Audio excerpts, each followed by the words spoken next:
Hello everyone, welcome to Managerial HTV. I am Aishwarya Saxena and in this video I am going to talk about the introduction to employer relations.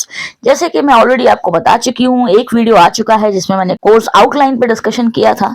ये हमारा lecture 1 होने जा रहा है introduction to employer relations subject का, जिसमें हम definition and importance of employer relations पे बात करेंगे, की objectives of employer relations, difference between employer relation and industrial relations और roles of human resource in employer relations पर बात करने वाले हैं।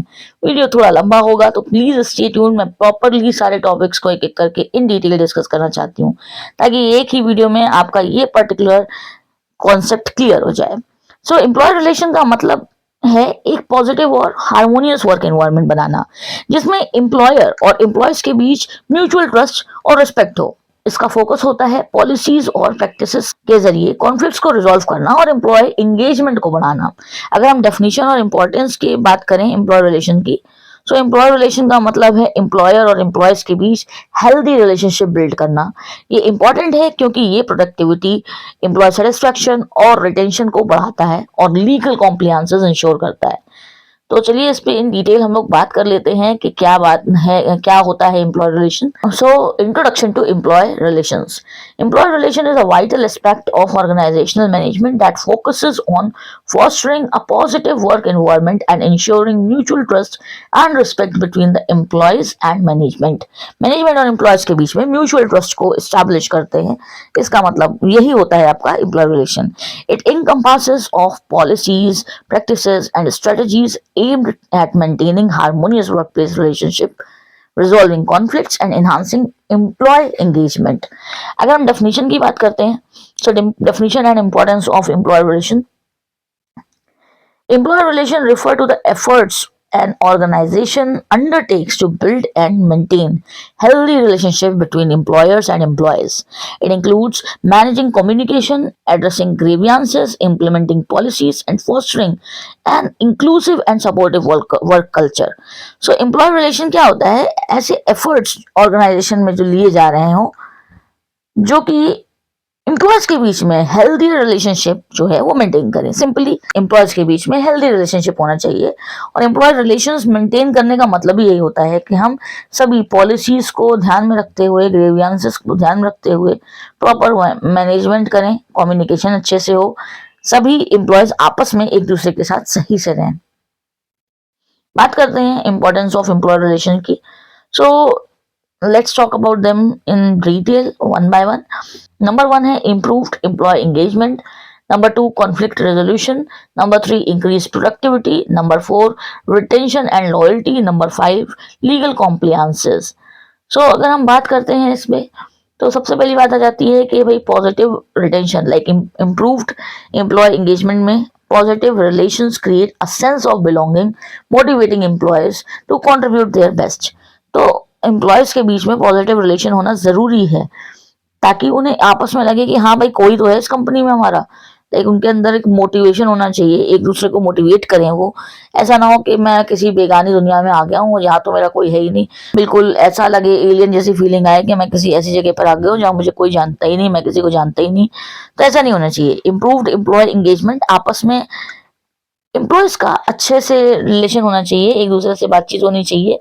एम्प्लॉयर रिलेशन का मतलब है एम्प्लॉयर और एम्प्लॉयज के बीच हेल्दी रिलेशनशिप बिल्ड करना। ये इंपॉर्टेंट है क्योंकि ये प्रोडक्टिविटी, एम्प्लॉय सेटिस्फैक्शन और रिटेंशन को बढ़ाता है और लीगल कॉम्प्लायंसेस को इंश्योर करता है। तो एम्प्लॉयज के बीच में और एम्प्लॉयर्स के बीच में आपस में भी रिलेशनशिप अच्छे होने चाहिए। सेकेंड है conflict resolution. So proactive employer relation strategies prevent dispute and ensure conflicts are resolved amicably. मतलब प्रोएक्टिव एम्प्लॉय रिलेशन मतलब अगर एम्प्लॉयज के बीच में अच्छे रिलेशंस होंगे तो वो डिस्प्यूट्स होने से रोकेगा, डिस्प्यूट्स और कॉन्फ्लिक्ट्स नहीं होंगे। जाहिर सी बात है लड़ाई होगी अगर आपके रिलेशन अच्छे नहीं है, और अगर आपके रिलेशन अच्छे हैं तो लड़ाई और कॉन्फ्लिक्ट्स, प्रॉब्लम्स नहीं होंगे, डिस्प्यूट्स नहीं होंगे। क्योंकि होता है कि अगर कंपनी में डिस्प्यूट है एम्प्लॉयज के बीच में ही तो फिर कंपनी भी अच्छे से नहीं चल पाती। एम्प्लॉयर और एम्प्लॉयज के बीच में भी हेल्दी रिलेशन होना चाहिए और एम्प्लॉयज में भी आपस में हेल्दी रिलेशन होने चाहिए। नंबर 3 है increase productivity. A harmonious work environment leads to enhance efficiency and productivity. समझ में आ रहा है आपको कि अच्छा अगर हार्मोनियस एनवायरनमेंट है, वर्क एनवायरनमेंट है, तो ये इन्हांस करता है एफिशिएंसी और प्रोडक्टिविटी को। सब मिलजुल के अच्छे से मोटिवेटेड होकर काम कर रहे हैं, उन्हें पता है कंपनी का गोल क्या है, कंपनी का मिशन क्या है, उस हिसाब से वो आपस में मिलजुल के कंपनी के गोल को अपना गोल समझते हुए आगे बढ़ते हैं। फिर आता है number 4, retention and loyalty. So employees are more likely to stay in organisation where they feel respected and valued. जिस ऑर्गेनाइजेशन में उन्हें ऐसा फील हो कि हाँ भाई मेरी यहाँ रिस्पेक्ट है, मेरी वैल्यू है, मेरी अहमियत है, यहाँ पर मेरी ज़रूरत है, तो एम्प्लॉय वहाँ रहना चाहेगा और वहाँ उस पर्टिकुलर कंपनी के लिए बहुत लॉयल होगा और वहाँ रिटेंशन उसका होगा, मतलब वहाँ वो रहना चाहेगा, रुकना चाहेगा। उसे लगेगा कि बाकी कंपनी का पता नहीं, यहाँ एटलीस्ट मेरी रिस्पेक्ट तो होती है, मेरी वैल्यू तो है। तो एम्प्लॉय रिटेंशन और लॉयल्टी को भी बढ़ाता है अगर एम्प्लॉय रिलेशंस अच्छे होते हैं। नंबर 5 आ जाता है legal compliance. So effective employee relations help ensure compliance with labour laws and regulations, minimising legal risk. तो इफेक्टिव एम्प्लॉय रिलेशंस जो होते हैं वो इंश्योर करते हैं कि लेबर लॉज भी फॉलो हो रहे हों और लीगल रिस्क भी कोई ना हो। एम्प्लॉय रिलेशंस में ये भी हमें ध्यान देना होता है कि भाई लेबर लॉज जो हैं वो भी फॉलो हो रहा हो, लीगली कोई गलती ना हो, क्योंकि आप एम्प्लॉयर हैं, आपके अंडर में एम्प्लॉयज हैं, वहां पर कुछ लेबर्स भी होंगे, कुछ वर्कर्स होंगे, तो हर तरीके के एम्प्लॉय और लेबर्स को ध्यान रख के काम करना होता है कि लेबर लॉस की वजह से भी कोई लीगल रिस्क ना आ जाए। फिर आ जाती है बात की ऑब्जेक्टिव्स की। सो अगर हम की ऑब्जेक्टिव ऑफ एम्प्लॉय रिलेशंस की बात करें तो ट्रस्ट और रिस्पेक्ट बिल्ड करना, कम्युनिकेशन चैनल्स ओपन रखना, एम्प्लॉय सेटिस्फेक्शन को इंश्योर करना, टीम वर्क को प्रमोट करना और लेबर लॉ का कॉम्प्लियंस करना, ये आपके एक तरीके से आप कह सकते हैं कि ऑब्जेक्टिव्स होते हैं एम्प्लॉय रिलेशन के। So let's talk about them in detail. Number 1 है fostering mutual respect, so establishing a culture of trust and respect between employees and management। employees और management के बीच में ट्रस्ट होना चाहिए एक दूसरे पर। ये नहीं कि ट्रस्ट ही नहीं है, काम बता दिया पता नहीं करेगा कि नहीं करेगा, ऐसा नहीं होना चाहिए। तो ट्रस्ट होना जरूरी है। फिर enhancing communication, creating open channels for dialogues to ensure employees feel heard and values। तो ऐसे चैनल्स होने चाहिए जिसकी वजह से एम्प्लॉयज को ऐसा लगे कि भाई उन्हें सुना जा रहा है और उनकी वैल्यू की जा रही है। मतलब अगर किसी एम्प्लॉय की कोई इशू है, कोई प्रॉब्लम है, तो उसे कहने का मौका मिलना चाहिए। ऐसा रिसोर्स होना चाहिए कंपनी में। ये नहीं कितनी बड़ी कंपनी है, किसी किसी से बात ही नहीं होती है, किसी को कोई प्रॉब्लम है तो किससे क्या कुछ पता ही नहीं, तो रिपोर्टिंग हेड्स, रिपोर्टिंग एचआरस होते हैं कंपनीज में, तो वो अपनी बात को कह पाते हैं। या फिर ऐसा कोई लाइक कोई प्रॉब्लम है, कोई ऐसी बात है जो सबके सामने नहीं कह सकता कोई, तो एक ऐसा बॉक्स भी होना चाहिए जिसमें कोई अपने इश्यूज को बता रहा है या कोई कंप्लेंट है तो उसे डाल रहा है, लेकिन उसे इस बात का टेंशन नहीं है कि भाई मैं अगर कंप्लेन करूंगा तो मेरे ऊपर कोई एक्शन ले लिया जाएगा। इतनी अंडरस्टैंडिंग ग्रेवियांसेस होने चाहिए। सो कम्युनिकेशन ओपन होना चाहिए। ऐसा नहीं है कि डर लग रहा है किसी से बात करने में कि अपने बॉस से अपनी बात ही नहीं कह पा रहे, ऐसा नहीं होना चाहिए। लीव चाहिए या कोई सिक लीव है, कोई बीमार है, कोई घर में प्रॉब्लम है, तो किसी को अगर कोई प्रॉब्लम है तो अपनी बात को कह सके। बाद में जो भी रिक्वायरमेंट होगी वो तो सामने वाला को कन्वे कर ही देगा, लेकिन हाँ ये होता है कि बात कहने का मौका प्रॉपर मिलना चाहिए। हाँ, एम्प्लॉय रिलेशंस अच्छे होंगे अगर, तो ये भी पॉसिबल हो पाएगा कि कम्युनिकेशन एनहांस हो। फिर promoting employee satisfaction, addressing employee needs, grievances and concern to boost morale. तो उनकी नीड्स, ग्रीवियंसेस और कंसर्न्स का ध्यान रखा जाता है ताकि उनका मोरल बूस्ट हो कि हाँ भाई मुझे तो यहाँ बहुत तवज्जो दिया जाता है, यहाँ मेरी बहुत इंपॉर्टेंस है, यहाँ पर बोनसेस भी होते हैं, गिफ्ट्स भी होते हैं, इंसेंटिव्स भी होते हैं और सबसे एक दूसरे का हालचाल भी पूछा जाता है, अच्छे रिलेशंस हैं सबके आपस में। नंबर 4 आता है encouraging team work, building collaborative work environments to enhance team work and productivity. Team work जो है वो अगर इनहांस हो जाता है तो प्रोडक्टिविटी ऑटोमेटिकली इनहांस हो जाती है और एम्प्लॉय रिलेशंस अच्छे होंगे तो आपस में टीम में भी अच्छे से काम कर पाएंगे। सो कोलैबोरेटिव वर्क एनवायरनमेंट बनाना जरूरी होता है ताकि टीम वर्क बढ़े, और टीम वर्क बढ़ेगा तो प्रोडक्टिविटी भी बढ़ती है। नंबर 5 आ जाता है ensuring compliance, adhering to labor law and ethical practices to maintain a lawful and fair workplace। तो इस चीज का ध्यान रखना जरूरी होता है कि लेबर लॉज और एथिकल प्रैक्टिसेस हमारी मेंटेन रहें। ऐसा ना हो कि हम कोई नियम तोड़ रहे हैं या अनएथिकल एक्ट हो रहा है कंपनी के अंदर, ये तो बिल्कुल भी नहीं होना चाहिए। तो चलिए बात कर लेते हैं डिफरेंसेस की और हम लोग बात करने वाले हैं differences between employee relations and industrial relation. जैसे मैंने कहा कि वीडियो थोड़ा लंबा होने वाला है, वीडियो के एंड तक बने रहिएगा। अपनी कोई क्वेरीज हो तो आप उन्हें बेझिझक कमेंट सेक्शन में ड्रॉप कर सकते हैं, ताकि मैं आपकी हेल्प कर सकूं, उन पर्टिकुलर टॉपिक्स पे वीडियोस आपके लिए ला सकूं और आपके डाउट्स को, आपकी क्वेरीज को रिजॉल्व कर सकूं। So let's move further. Difference between employer relations and industrial relations. So हम बात करेंगे कुछ एस्पेक्ट्स की, उन एस्पेक्ट्स के बेसिस पर हम लोग एम्प्लॉयर रिलेशंस और इंडस्ट्रियल रिलेशन को कंपेयर करेंगे और उनकी डिफरेंसेस देखेंगे। सो डेफिनेशन की बात करते हैं तो एम्प्लॉयर रिलेशन क्या होता है? Focuses on the relationship between individual employees and the employers. Employer relation employee और एम्प्लॉयर्स के बीच की रिलेशंस पे फोकस कर रहा है, whereas industrial relations deal with relationship between management and group like trade unions. तो अब मैनेजमेंट के ट्रेड यूनियंस के साथ क्या, तो बड़ी बड़ी इंडस्ट्रीज में जहाँ ट्रेड यूनियंस वगैरह होते हैं, वहां पर कंपनी के अंदर होने वाले मैनेजमेंट के, एचआर हो या आपके मैनेजमेंट डिफरेंट होते हैं, जैसे फाइनेंशियल मैनेजमेंट है या, तो ये सब मैनेजर्स जो होते हैं वो मैनेजमेंट का डिपार्टमेंट और ट्रेड यूनियन का डिपार्टमेंट अलग होता है, उनके बीच में रिलेशनशिप जो एस्टैब्लिश की जाती है उसको इंडस्ट्रियल रिलेशंस बोला जाता है। तो ट्रेड यूनियन जो होता है वो लेबर यूनियन की तरह से मतलब होता है, ट्रेड यूनियन लेबर्स का यूनियन होता है जो फैक्ट्री वगैरह में काम कर रहे होते हैं, और कंपनी के अंदर जो वर्कर लाइक मैनेजर्स होते हैं उनका ट्रेड यूनियंस के साथ जो रिलेशनशिप एस्टैब्लिश होता है उसको इंडस्ट्रियल रिलेशन बोलते हैं। फिर आ जाती है बात स्कोप की। तो employee relation cover broader work place practices, employee engagement and satisfaction. Whereas when we talk about the industrial relation, it primarily revolves around collective bargaining, negotiation and disputes. तो industry में होने वाले बार्गेनिंग, नेगोशिएशन और dispute पे focus होता है अगर हम बात करते हैं कि इंडस्ट्रियल रिलेशंस का क्या स्कोप है। और एम्प्लॉयर रिलेशन जो है वो वर्क प्लेस के अंदर चलता रहता है, उनकी प्रैक्टिसेस, एम्प्लॉय एंगेजमेंट और सेटिस्फैक्शन मेंटेन होना चाहिए, इस पर काम होता है। अगर हम फोकस एरिया की बात करते हैं तो employee satisfaction, communication and policy awareness पे वर्क हो रहा होता है, फोकस होता है, जबकि इंडस्ट्रियल रिलेशन में it resolve industrial dispute, union activities and labour laws. तो लेबर लॉज पर, यूनियन एक्टिविटीज पे वर्क हो रहा होता है जब हम इंडस्ट्रियल रिलेशन के फोकस एरिया की बात करते हैं। फिर स्टेक होल्डर्स की बात करें तो एम्प्लॉय रिलेशन में एम्प्लॉयज, मैनेजर, एचआर प्रोफेशनल्स जो है वो स्टेक होल्डर्स हैं, वेयर इंडस्ट्रियल रिलेशन में एम्प्लॉयर्स, एम्प्लॉयज, यूनियंस और गवर्नमेंट भी आ जाती है। अप्रोच की बात करें तो एम्प्लॉय रिलेशन में प्रोएक्टिव और प्रिवेंटिव अप्रोच होती है, वेयर एज इंडस्ट्रियल रिलेशन में often reactive to conflicts and disputes. उसमें कॉन्फ्लिक्ट और डिस्प्यूट होने के चांसेस बहुत हाई होते हैं, तो वो एक आपका बिल्कुल अलग टॉपिक है जो कि इंडस्ट्रियल रिलेशंस आता है।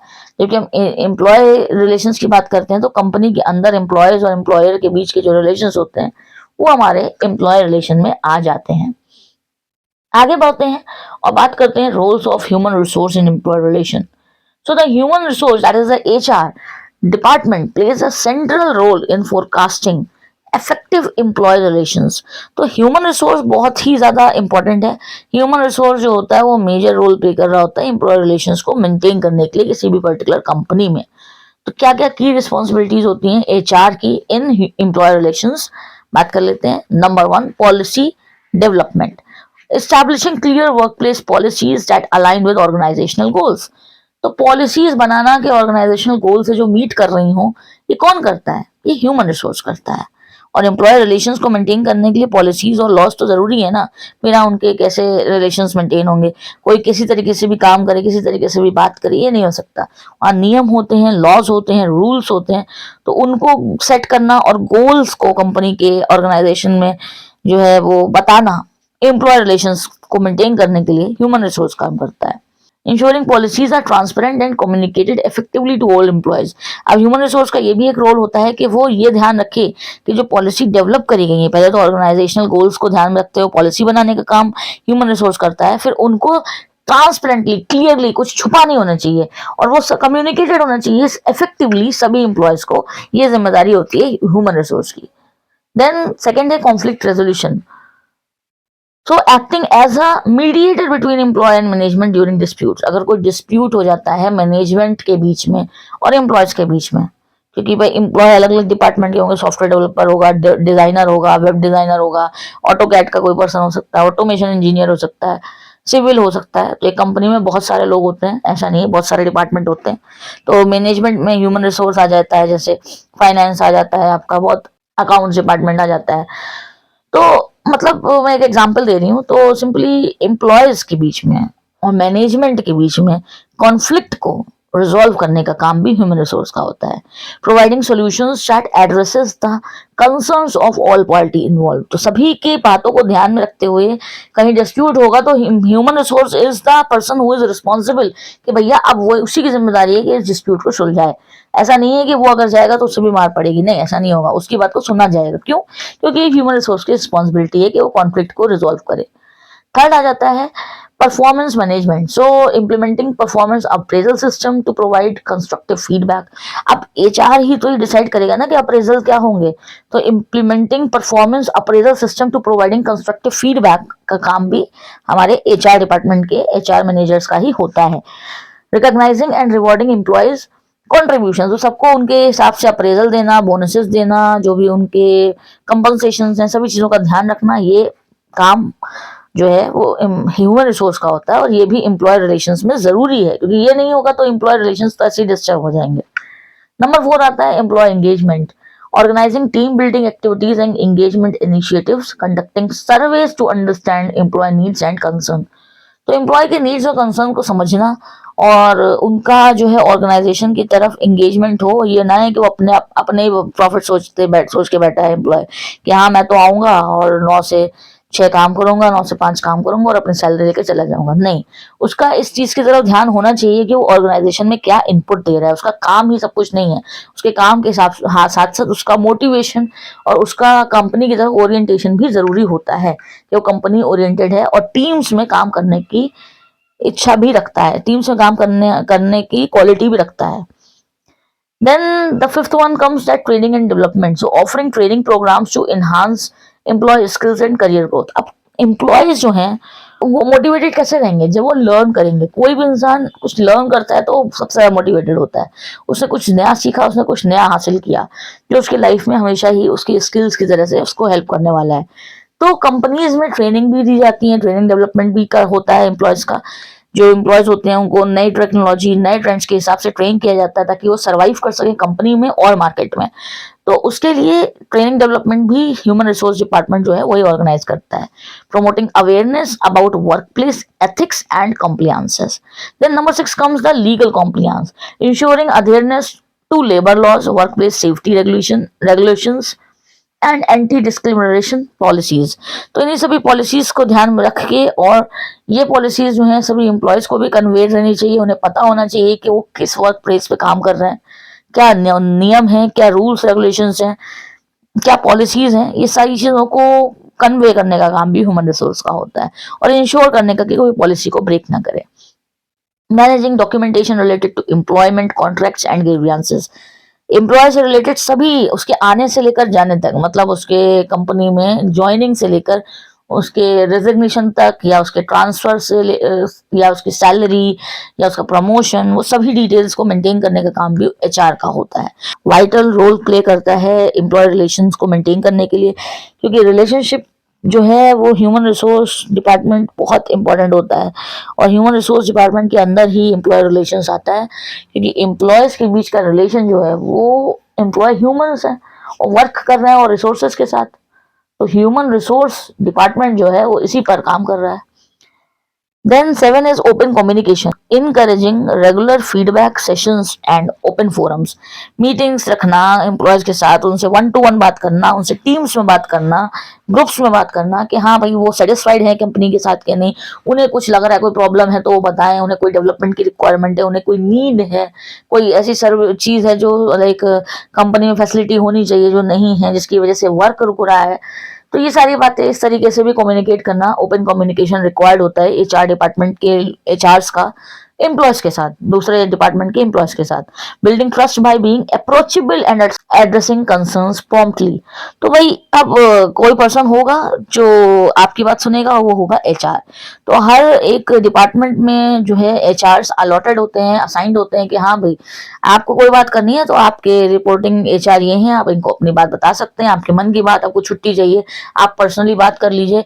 अब वो बात आगे आपके मैनेजर जो के हेड हैं बॉस है वहां तक पहुंचा देंगे, और जैसी रिक्वायरमेंट है, आपकी कोई प्रॉब्लम है या कुछ भी अर्जेंसी है, तो उन सब चीज़ों को भी हैंडल करना है, सैलरी से रिलेटेड इशू है, बोनस से रिलेटेड, या कोई आपस का डिस्प्यूट है, इन सभी चीज़ों को ह्यूमन रिसोर्स जो होते हैं, ह्यूमन रिसोर्स मैनेजर्स होते हैं, वो रिजॉल्व करते हैं किसी भी कंपनी में. So I hope you have understood the topics which I have discussed right now. By understanding the fundamentals of employee relations and the roles of HR, organizations can create a positive workplace environment that benefits both the employees and the company. सो ये सारे points एक positive workplace बनाने और organizational goals को achieve करने के लिए important होते हैं. और मुझे उम्मीद है कि आपको ये सारे पॉइंट्स क्लियर हुए होंगे. कि कोई भी क्वेरी, कोई डाउट, कोई आप टॉपिक है, कोई सजेशन है, तो प्लीज़ आप कमेंट सेक्शन में बिल्कुल ड्रॉप करिए, ताकि मैं आपकी हेल्प कर सकूं, आपके क्वेरीज को रिजॉल्व कर सकूं. और चैनल को प्लीज़ सब्सक्राइब कर दीजिएगा. वीडियो के एंड तक आ गए हैं तो लाइक करके जाइए, अपने फ्रेंड्स के साथ भी शेयर करिए, ताकि उनको भी हेल्प हो सके इस पर्टिकुलर टॉपिक को रेडी करने के लिए. सीरीज में बने रहिएगा, क्योंकि मैं ऑलरेडी आउटलाइन में बता चुकी हूँ कि मैं क्या क्या डिस्कस करने वाली हूँ. तो वो सभी टॉपिक्स पर एक एक करके वीडियो आएगा, और चैनल पर बने रहिए. मिलते हैं अगले वीडियो में. Till then take care.